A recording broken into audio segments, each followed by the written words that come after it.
మన రాష్ట్రంలో పరిపాలన పరిస్థితి ఒకసారి చూస్తే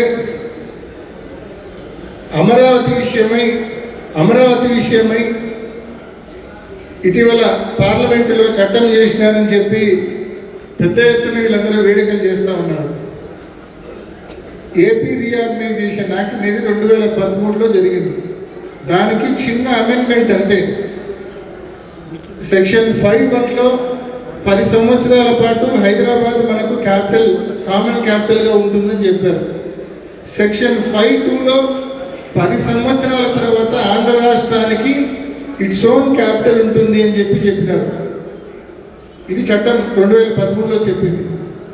దీంట్లో ఇట్స్ ఓన్ క్యాపిటల్ అనే దాని పక్కన 2 అక్షరాలు రాపించినారు, అట్ అమరావతి అని. దానికి ఈ లోకేష్, చంద్రబాబు నాయుడు గారు ఎంత బిల్డప్ ఇస్తారంటే 2 అక్షరాలే.